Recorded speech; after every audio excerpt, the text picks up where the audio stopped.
A great one. Well, Samantha Ettus, a mother of three, has just written a controversial new book claiming women should not be stay-at-home moms, just as working moms shouldn't be workaholics. The book is called The Pie Life, a guilt-free recipe for success and satisfaction. And we got a chance to talk to Samantha. Take a look. I know. It's so funny because a lot of these things always get boiled down to the working mom versus stay-at-home mom, but really there are a lot more aspects to it than just that. Absolutely. And in working with all these women and interviewing so many women for the book, what I found is that the most fulfilled and the most successful have one thing in common, which is that they're involved in so many dimensions of their life. It's not just motherhood or work. They're involved in, they go on date nights and they go on those mom's night outs and they go to the gym and they have their friends and their hobbies and their community. And so what I'm saying is, like, make sure that you're involved in all of those aspects of your life, because that's going to make you a better parent and a better partner and a better sister, friend. All of I understand the concept of it. It makes sense. But then you talk to somebody that's their work by nature has them at their office from like 7 till 7. Sure. Then they're going to want to be just with their children, aren't they? So isn't every situation unique?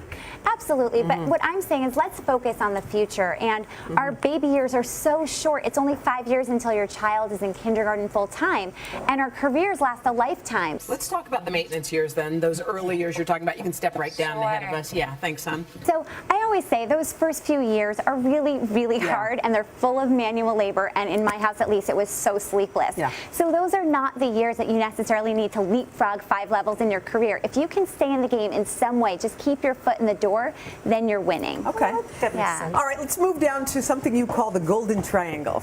Yes, this is critical. What do you think? I don't know where your mind's going, but All good places. So the golden triangle is the 3 points between your home, your office, and your child's school. This made a lot of sense to me. Yeah, like, you know, I just met a mom the other day who was a publicist who said, I used to go to a chiropractor 45 minutes from my home, and now I found one within the golden triangle, and I saved 6 hours a month. Yes. So it's really a month. a time saver. Yeah. So I love that trick, and it's really simple, and you can change that tomorrow. And you say pretty much you can find what you need anywhere in your area. The hair salon, the doctor, the gym. If you're really in love with somebody, like and then your you want to dentist drive even if you're in love, you'll find a new love closer. Okay, this one is going to be tough for a lot of people, but you say wake up an hour before the person who wakes up the earliest in your home. So yes, you get an hour of time. This sounds like torture to a sleepless mom, but it's called the magic hour. And what happens is, if you leave your child and let them be your alarm clock in the morning, you're already hitting the day a step behind. Right, and exhausted already. So if you wake up an hour earlier than them and you have your cup of coffee, you leisurely get dressed and showered, and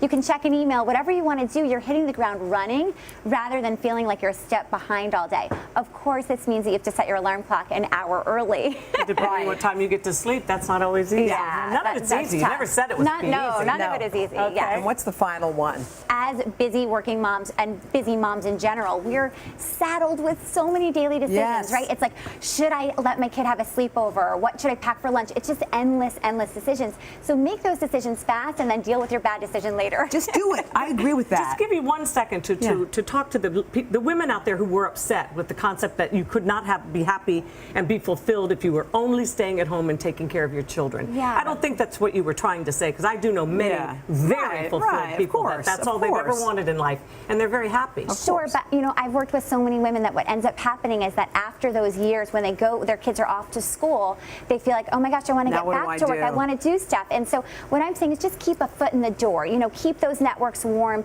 Get a part-time job. Do something so that when you want to go back, if the unexpected happens, or if you just want, then you have choices. Because when we don't earn money, it's harder to have choices. Sometimes it's a wanting and sometimes it's a needing. That's exactly right. All right, Thank you very much. Thanks so much.